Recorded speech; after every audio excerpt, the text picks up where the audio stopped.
You're listening to Healthcare Now Radio. Stand by for This Just In, the latest in healthcare innovation and technology trends with your HIT advisor, Justin Barnes.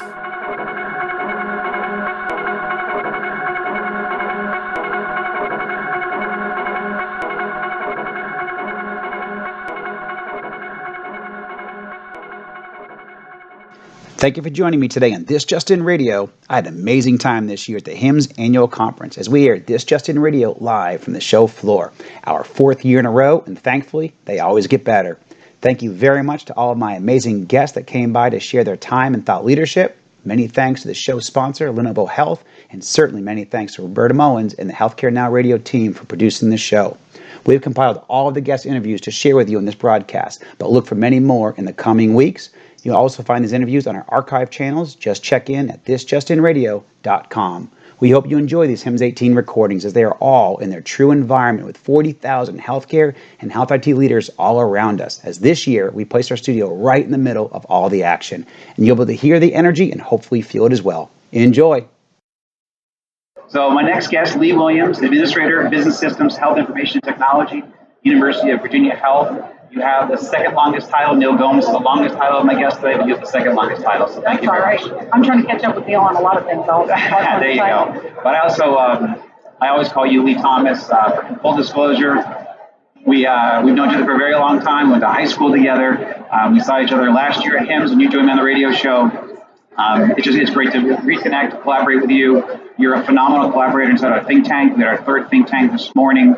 So thank you very much for the leadership that you brought there. You've been a catalyst in that think tank.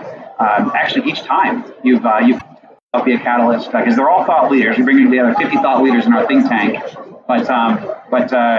we don't want to say we have any speakers because again, typically everybody would be speakers. But you're a great catalyst for conversation.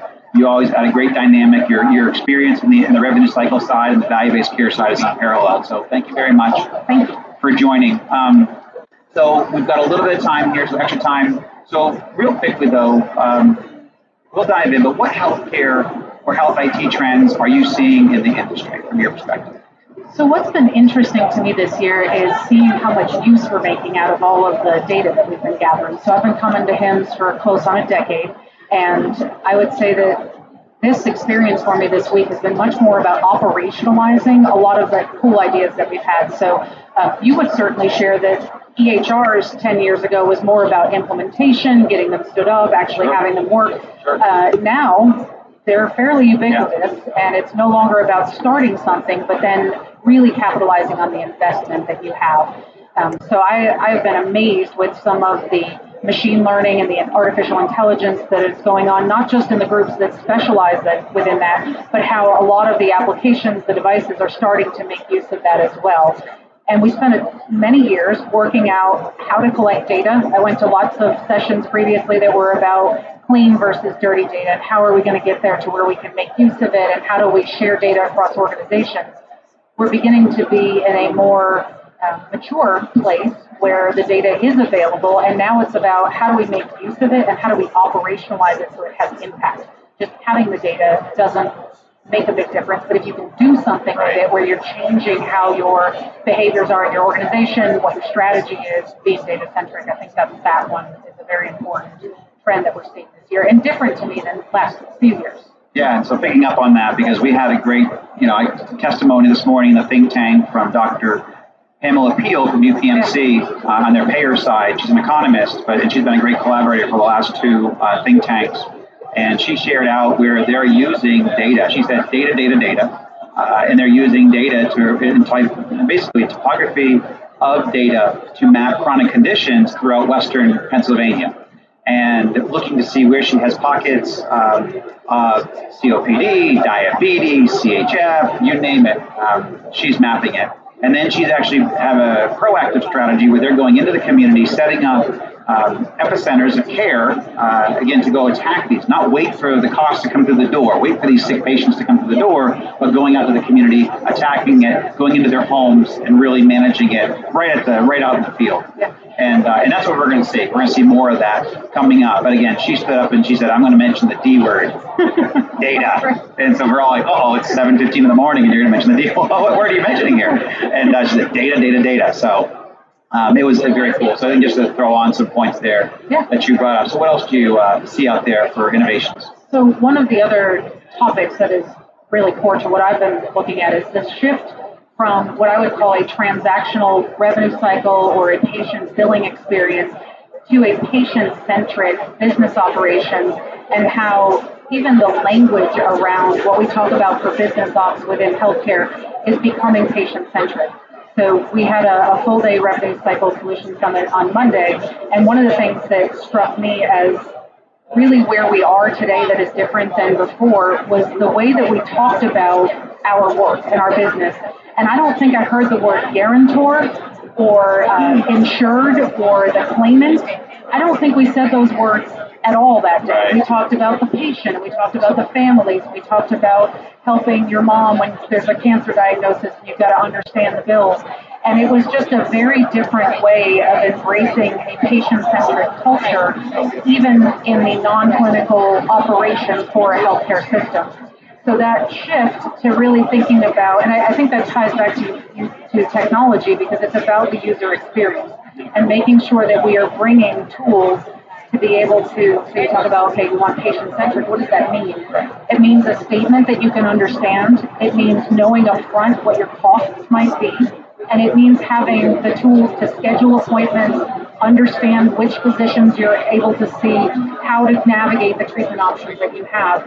And that's a very different trend in billing revenue cycle and in all financial operations within a healthcare system than I think we had years ago, where it was very transactional about making sure the focus was on a clean claim, right? So maybe that ties back to the data point that years ago we were worried about getting clean data on the claim, and now we're thinking about how do we use it to better help people understand what their responsibility is and to make there be less anxiety involved with the financial experience of a healthcare journey. That's excellent. So weave in your thoughts on consumerism, because obviously this is all flying together. So really quick quick moments on your thoughts on consumerism. Sure. Even in your community. Yeah, and what we're doing, so part of it is recognizing that people have a way with interacting with all of the businesses that they're working with, and we use our smartphones for everything. And so one of the focuses that we've had at UVA is developing the Epic MyChart functionality that we brought up last year,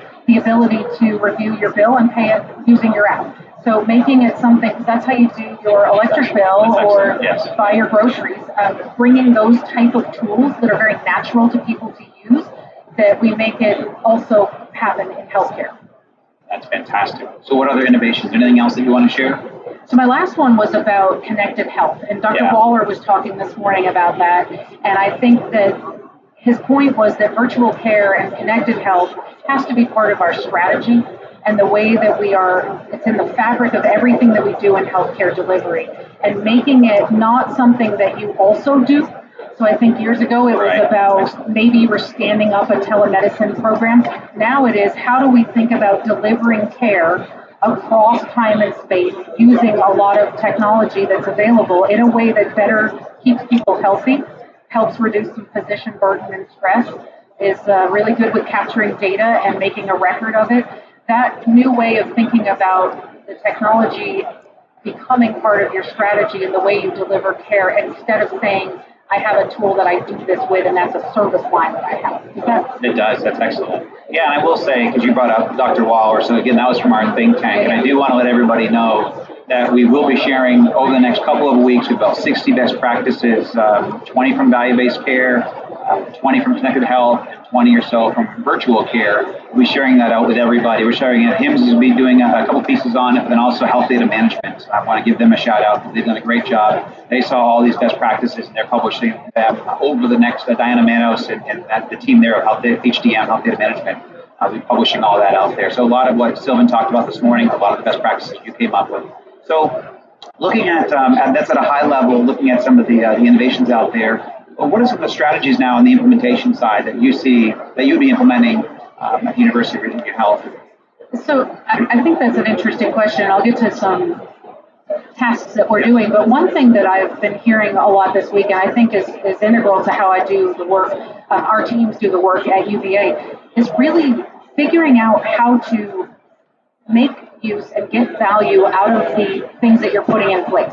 So rather than trying to do 17 new things, do the 3 things that you invested in already really well. And we talk about 80% people in process, 20% technology, and 100% culture, right? Got it. So I think that overall, regardless of what you're talking about, implementing patient statements through an app, or if you have our telemedicine program in Virginia is amazing, and they are doing, just stood up new stroke connectivity with remote areas and finding ways to deliver care differently, but then really focusing, once you make a plan and say we're going to do this, that you take the time and the resources to really make it go well. Because too often we're racing on to the next thing and haven't really made doing that new work or using that new technology part of the way that you do business. And that's where the culture comes back and picks it out and says, I'm going to go back, revert to the way I was before. No, completely agree. So in our closing couple minutes, what would you recommend specific best practices then that you've noticed or that you're starting to deploy? We spoke about some of them in the think tank, but what else would you share with my audience? So are you talking about ways for people to get involved? On value-based care, maybe. What are some specific best practice that because you guys talked about the balance, well, one that you shared is the balance of engaging value-based care models, knowing you're still working in fee-for-service, but also you've got to put your toe in, you've got to take it seriously, but it's really that fisherman story about being, so, I got a couple minutes, so go ahead and tell them, in a real high level. I'll have to give credit to Joe Pfeiffer again, because it's his story. So the president of HFMA tells a story about the journey from fee-for-service to value-based care being like when you go fishing. And if you've ever gone fishing, one of the best times for that is when a storm is coming. Because the fish, when the pressure's dropping, it starts to get cloudy, if you're out on the lake then, or even ocean, the fish will be fighting more heavily. And that's really what we're living in right now, is we're still in a fee-for-service environment. The base of revenue is coming from having inpatient and outpatient volumes. You want to make sure you've got market share, you're turning people through your facility. And at the same time, we talk a ton about value-based care and how do we migrate from the fee-for-service to value-based care. And that really is, when do you know when to pull up and stop fishing and say, okay, it's going to be, the storm is here, and it's no longer safe to just keep pulling them out this way. I've got to get into shore and do my business a different way. So some of those things are just figure out for your organization. We talked about having data. Look at what the scores are that are important to your business. So a physician orthopedic practice will have different metrics that are important than an acute care teaching hospital. What matters for your organization and your business, and then pick a few to work on and decide maybe what are those ones that are the worst outcomes that you're getting according to the metrics and the scores, and where do you want to start putting in some resources. It could take years to actually turn around a program to say we're going to get 30-day readmissions down to 4% or something. That could be a multi-year strategy. And it might be the right time to think about, is there enough tank in the motor to get us back to shore? And when do I pull up the fish bait? When do I stop? So that you start making that transaction and you're not caught flat-footed in the rain when the switch actually happens. Excellent analogies. I love that. And actually, you bring up a good point, because this is what UPMC and partners both this morning in the think tank brought up, is they're, for the most part, they're still in fee-for-service, but they're operating like the value-based care, and they're doing the right thing. And so they are, when it does hit, they're going to be ready, because again, they're operating in a kind of a balanced way, but leaning towards value-based care. Yeah, and where is that aligned with your organization? That we are an organization that does well with which thing, and then work on that. Not because some program said that's the incentive program, but because it's intrinsic to your business. Get really good at it and find those priorities for your organization. Fantastic. Leigh Williams, thank you very much for joining me on stage today. You're wonderful. You're always a great guest. Thank you, Justin. Great to be here. Thank you. Thank you all. My next guest is Jake Dorst, Chief Information and Innovation Officer, Tahoe Forest Hospital District. You have one of the longer titles of the show. Well, you and I worked together, collaborated yesterday on a great panel on patient identities. Hopefully we'll talk a little bit about that. We also have a panel later on today that we'll do. on a similar type strategy. But from your perspective at Tahoe Forest, what are you seeing as some of the top innovations or leading innovations out in healthcare and health IT today? Well, just being here. So I had some prepared answers, but then I came to HIMSS, and I was like, wow, there's so much new stuff going on. But I think that the positive patient identification is a big piece that I think people are starting to understand that that's a real problem. And as we move towards interoperability, I think it's going to be a much more important factor in getting our data right. There's artificial intelligence, machine learning, blockchain still out there. A lot of people have been talking about the Amazon, JP Morgan, Berkshire Hathaway partnership. And I think that really illustrates a frustration that's out there in the country, and large employers are seeing that their employees really aren't getting the best value out of their dollar. So I hope that that's going to help increase and accelerate the innovation that we've seen, especially with companies like Amazon. I was watching a documentary, I forget what it was, but it was on Walmart, and it was talking about their supply chain. Yep. And they could get down to, they know on a shelf in Beijing, China, how many bags of potato chips are on there. And we've all heard the stories, patient coming out of the ICU going to med-surg, and we lose them for 3 hours because somebody put the transfer request in. Right. And it just hit me. It's like, here's a private industry that's, driven by that value, and here we are, and it's okay. It's not okay, but it's accepted. And I think that's a big difference. I think if you start to look at Amazon, if you look at the national standard, I think that ranges from 8 to 12% of patients have duplicate medical records. If you think about Amazon, if they're 8 to 12% sending the wrong thing to the wrong house, or the right thing to the wrong house, they want to be in business very long. So that's very true. I think they could be I think that's this has been all tried before. Big companies got together before and tried to do this, but it was such a quagmire. But I think the X factor now that I hope to see really catch on is that companies like Amazon know how to work with data. They understand how to utilize it in ways to help streamline their business and help their customers. So I'm hoping that partnership will help accelerate what we see in market. And maybe it's a good. I'm hoping it's going to be a good partnership. Yeah, I believe it is. I think that I was asked the same question. I think we joke about this. You mentioned it this morning in the think tank that every day someone's asking me about this relationship, this partnership, and I'm in the same boat. And I think that I see it pushing the industry to innovate faster because they're going to innovate and they're going to figure it out. And they have the resources, they have the intellect, and they have the will. And I believe they're going to put, no matter what they create, they're going to create ripples around them that's positive for this industry. So I completely agree. And I think there's a synergy there just in the think tank this morning, which was great and very informative. Genevieve was talking about, she blame it on my age, but you got to crawl before you walk, and you walk before you run. Yeah. He said, we've been crawling for 30 years. She said, I'm tired of crawling. And I was like, yeah, right on. So I think if you see these kind of partnerships coming from Amazon, and you see these partnerships coming from cooperation with the new breed that's getting into the government, I think it could make a big change. But again, a big part of that is solving this problem of positive patient identification. Yep. Without that, it won't be as effective. So at least our last point here in our last couple of minutes. So tell us about some of the best practices from your thought leadership and what you guys are implementing there at Tahoe Forest. So we're working with Lenovo and LifeMed ID, and we started with their smart card product. So we created a population wellness app in-house. In-house, it's a local developer. I'm blessed in the Tahoe, Truckee region where we have a lot of Silicon Valley developers that have retired. Beautiful area too. Yeah. But they have a lot of life and work left in them, so they're looking for other things to do. So we've partnered with a local company that helped us really ingest our claims data. We're self-insured. So we wanted to really work towards making our own employees healthier and risk stratify them. And in that process, we also wanted to make sure we were identifying them correctly. And that's why we partnered with LifeMed ID. And we branded a smart card with our Blue Life program, so our wellness program that we have. It was a good branding exercise to get out to the community. We've recently switched our EHR to, we're working with Mercy Technology Services out of St. Louis. Yep. We're 120 days into our go live.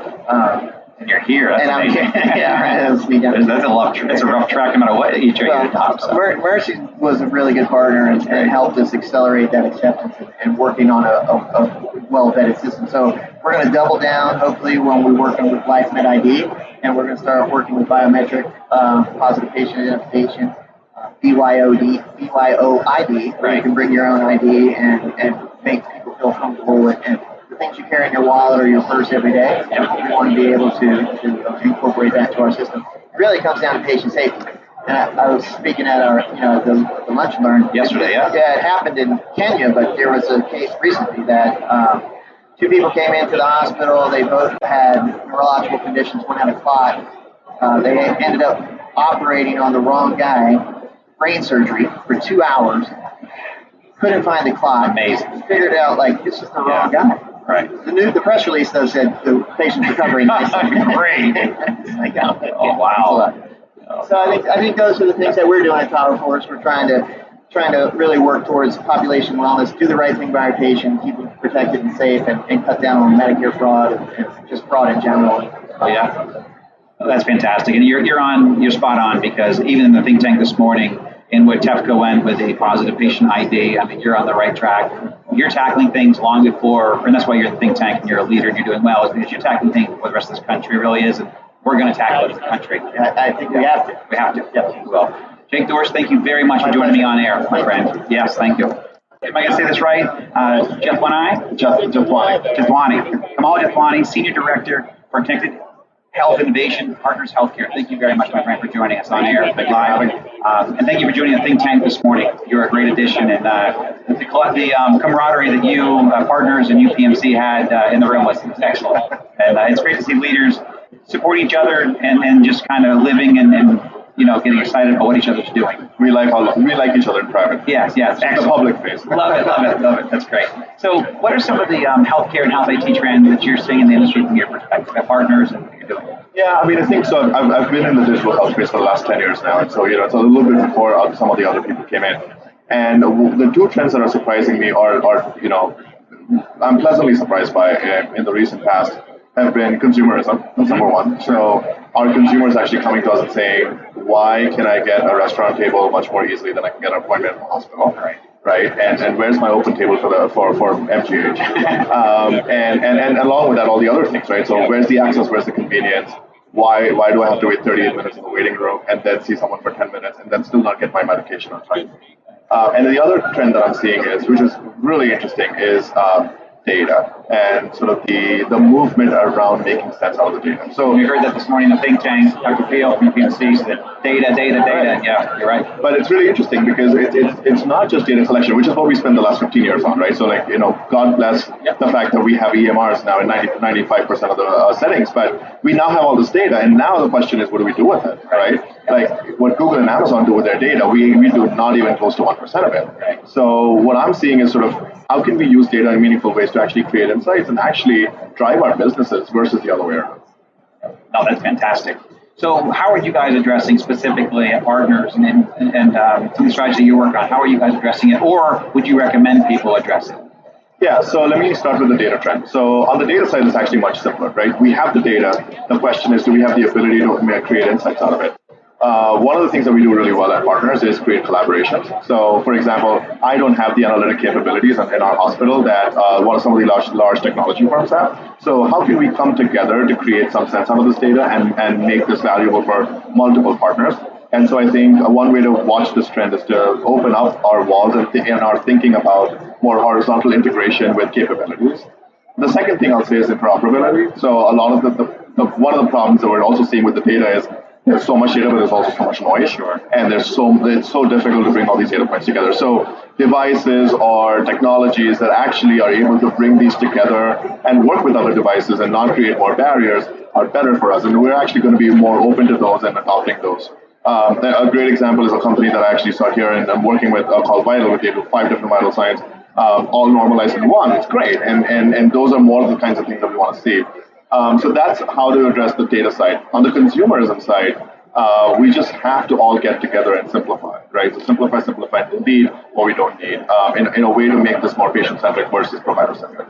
That's fantastic. So On that side of the house, what are some of the best practices that you might recommend for people to look into, whether they're a large health system or even to engage consumerism?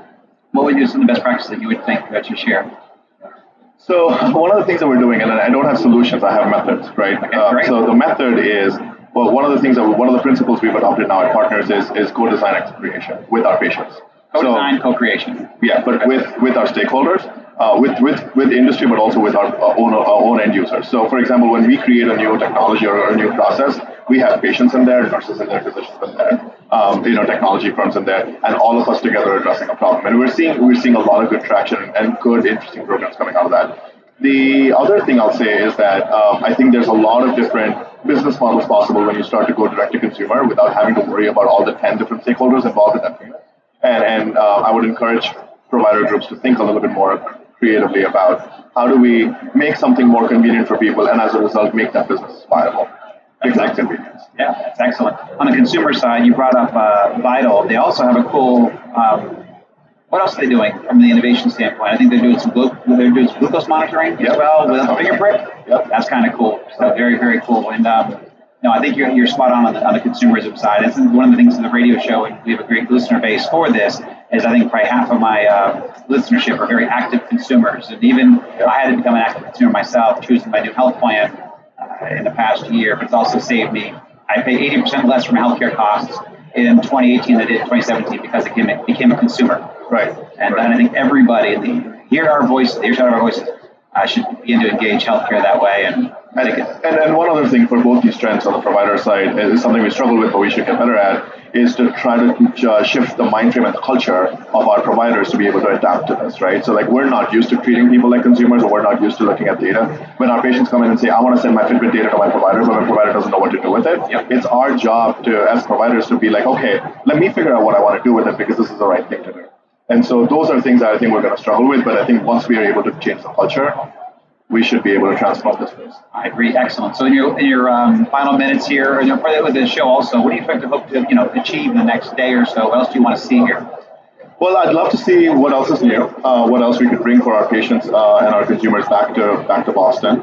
I'd love to see more, opportunities for bringing multi-parties together and do something interesting. So I'd love to, create collaborations with multiple parties together so we can come together with something that is meaningful for our patients. And then I think the last thing is just also from an education standpoint, I'm seeing a lot of sessions around AI. Yes. So just interested in learning people's perspective and seeing what other systems are doing. This morning, the think tank was amazing. I was so fascinated by the data visualization efforts. So things like that would be great. Cool. Well, we'll certainly keep you on the list for the next think tank, and also we will be doing a panel 12:40 today, and we'll talk about a little bit of augmented reality, virtual reality, AI, IoT, some of those good acronyms that are all out there. Awesome. So thank you very much, Kamal, for joining us. Appreciate it. Thank you. Thank you. Excellent. Thank you. Thank you again for joining me for this aired recording from HIMSS18 live in Las Vegas. And please tune in weekdays at 2:30 p.m. Eastern, 11:30 a.m. Pacific to always hear our latest shows. As always, you can track me on Twitter at HIT Advisor and use the hashtag ThisJustinRadio so we can respond to your comments from the show. If you miss any of this episode or want to hear more, all of my radio shows are posted at thisjustinradio.com as well as on Apple iTunes, SoundCloud, iHeartRadio, Spreaker, Google Play, and TuneIn. Also, check out the new website we've launched at justinbarnes.com. Thanks, everyone. Have a terrific week.